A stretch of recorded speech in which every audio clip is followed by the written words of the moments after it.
Hey, this is Kriss Panic, and we have Andy, and we have Peter, and we have Björn from In Flames, and this is Getaway Rock Festival 2013, and I want to thank these guys for joining us just before they go on stage. So we were talking about reminiscing about Andy playing in goal for you guys. I mean, what was that like? Was he any good? Well, we were just talking about it before the camera was turned on, and I actually skipped that one because it was raining, so I passed the question over to Björn. Let's put it like this: he was in the way. No, he was really good, very energetic. I remember he had some Dr. Martens on, I think. It wasn't even football shoes. It was Dr. Martens on. Well, I don't. No, I don't. But still, you know. Stretch jeans. Yeah. Dr. Martens and stretch jeans and Iron Maiden t-shirt, something. And dreads. Good enough. Yeah, good enough. Yeah. So. Yeah. And dreads. And dreads. Yeah, man. No, it took a while to get the mud out when I got back. Yeah. Did you win?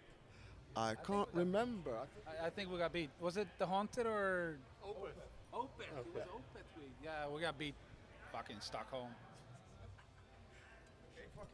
We should fucking get him back though. We should book it again. You will because otherwise I'm going to be like this. What? I'm way better now. So am I, and younger. Can I come and play goal for you guys? Because I used to play semi-professional, so I'll be a ringer. Fuck you! I'll be the linesman or something. You can be left back on bench, as we call it in English. Oh, wicked! I love that. Left back on bench. So, rumor is that you guys have a lot of pyro today. What about that? Well, we don't really know. I would say we'll see what happens. On stage. Yeah, pretty much. We do pyros on some shows, and then I saw our pyro guy here, so I assume we have some. This is the last Swedish show on this run, so it will be big, definitely. Obviously, we can't tell you anything about it because this is live, obviously, right? So you can't. Always. It's always live. Yeah. So you probably show because I have a hard time following your guys' times. Exactly. No, but these guys already probably seen it, and it was awesome. So thank you. I have another thing I want to ask. Do you remember that video we shot at Jesper's place way back in the day? Ordinary Story. Yes. That's years. What can you tell me about that shot? I was. It was a lot of fun. I remember. I remember what I saw in the video.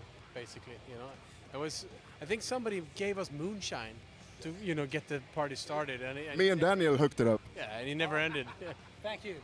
It made the video awesome. I remember the floor was covered in beer, like the whole apartment. It was a big apartment too, and it was probably a good inch, like 2-3 centimeters of beer. Yeah. Now we've had some warm-ups. I want to talk to you about the Gothenburg scene, and what do you think about the new generation of bands coming through that are following in your footsteps?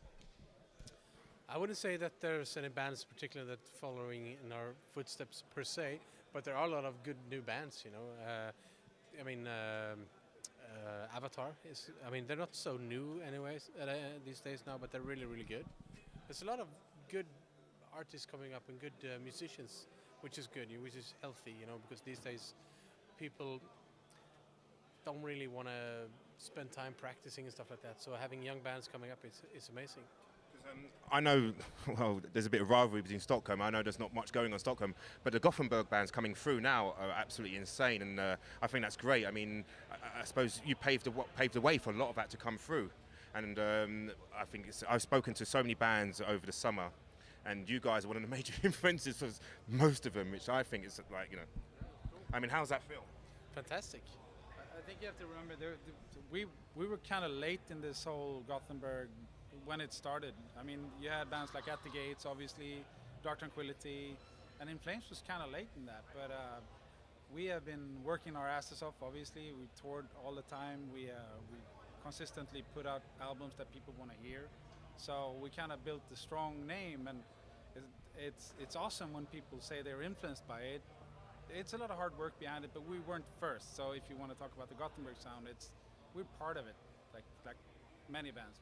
Do you have any memories of like your first time going in like a small van and you're all kind of clamped up? Are there any bad memories, good memories?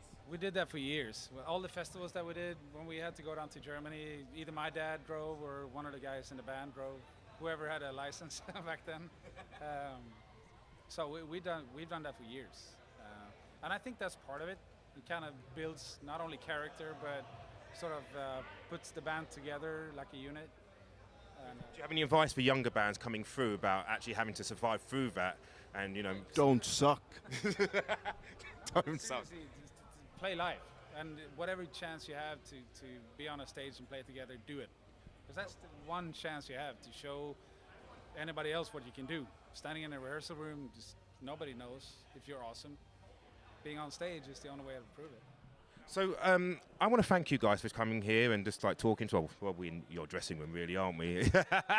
I've been looking forward to this all summer because I spoke to you quite a few months ago about doing this, and this is one I've been really looking forward to. So I really want to thank you, and thanks for Andy for showing some of your wonderful memories. Thank you.